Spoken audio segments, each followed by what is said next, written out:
This video will show you how to replace one or more BagNet collector wheels. You will need a drill or screwdriver and two 7/16 inch socket wrenches. Make sure your basket is off of the unit. Next thing is taking off the handle by unscrewing the handle screws, one on each side of the handle. Throughout this whole process, be careful to keep track of all the parts you are disassembling. Depending on what generation of collector you have, it may or may not have a set screw. This would be located towards the center of the collector wheels on the triangle side bracket on one of the sides. If it's there, go ahead and unscrew it from the bracket. With your two 7/16 inch socket wrenches, locate the axle nuts. Place one wrench on each side. Steady one side while loosening with the other socket. Once fully loose, carefully take off the loose nut and washer. On the opposite side, pull the axle rod and washer out of the wheels and set aside. Next, you will need to carefully flex the triangle side bracket pieces off the wheels and set aside.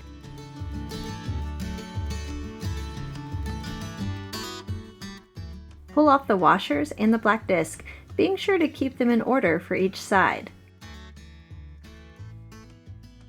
Carefully flip the wheels up on their side. Take off the wheels to get to the one that needs replacing. Once the wheel or wheels are replaced, stack all the good wheels back on, making sure the number of wheels is the same as before. Add the black disc over the last wheel, followed by the washers in the same original order. While squeezing the wheel unit together tightly, lay it back on its side. Add the black disc and the washers to the other side. Grab the triangle side bracket piece and carefully place it back on the unit. Try and get the majority of the black ejector fingers in between each wheel. Carefully flex the side brackets back onto the pipe. If your unit has a metal washer, be sure that the metal washer tab sits right under the lip of the triangle side bracket.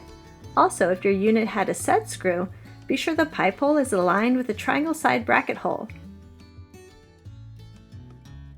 Slide the axle rod back into the hole you took it out of.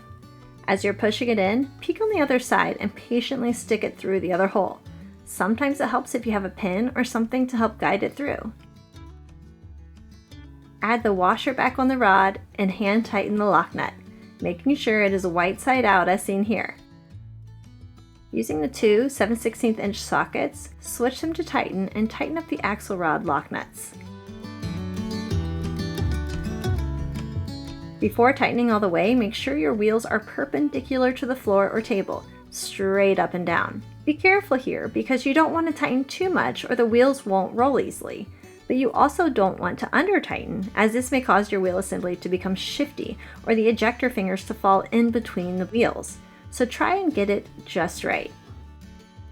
If there was a set screw in your unit, now's the time to screw that back in. Slide your handle back in and tighten the handle screws with your drill. Place your basket back on your unit and now you're ready for harvesting. If you have any questions, feel free to email or call us. Thanks for watching!